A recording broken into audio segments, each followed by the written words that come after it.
Have you been enough of a friend?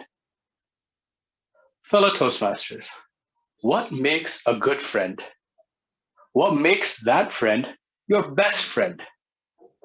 I'm sure you all have that one person you're thinking about that you've been through the toughest of times with. That one person that you could do a lot for. Let me introduce that person for me. I met Raj on the first day of high school when I was facing some high school bullies. My feet trembling, my forehead sweating. I was getting ready for my first beatdown. Then, out of nowhere, in stepped Raj like an action hero. He couldn't save me, but he ended up with a black eye himself. What that did do was give me a friend for life. We became so close that we were almost inseparable, like two peas in a pod. We were so similar that we started sharing likes.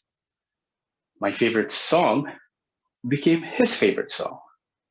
My favorite movie was his favorite movie. The girl I had a crush on, he had a crush on as well. So much so that we started becoming really competitive. Anytime a girl looked at me, I used to nudge him, and he never hesitated to return the favor. We were very competitive in that sense.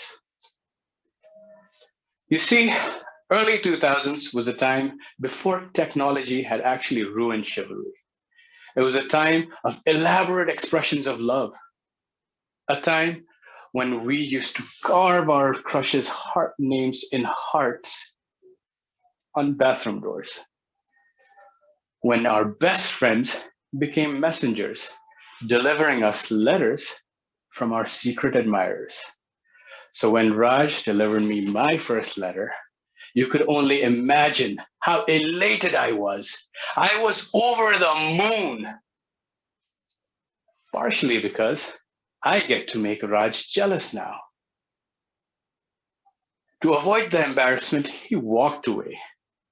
He also knew that this letter was from that crush that we both shared. Who cared that he walked away? I was holding a letter from my secret admirer. And what a beautiful letter it was, scented with my favorite fragrances. I opened it and started reading out of it. Dear Anuj, you make me realize who I truly am. You give me so much strength and so much courage that I'm finally able to tell you that I love you. Signed, Raj. Raj? What just happened? This was from my best friend. I started feeling a sense of anger inside of me. How dare he write me this letter? Who does he think I am? What made him give this to me? What does this mean? I could not understand it. What did this mean about him? What did this mean about me? I mean, we were almost alike. We shared the same movies. We liked the same song. We even liked the same girl. And I got a letter from him? In confusion and anger, I avoided Raj for almost 2 or 3 weeks. Then after that time, another feeling started coming into my mind. I started missing my best friend.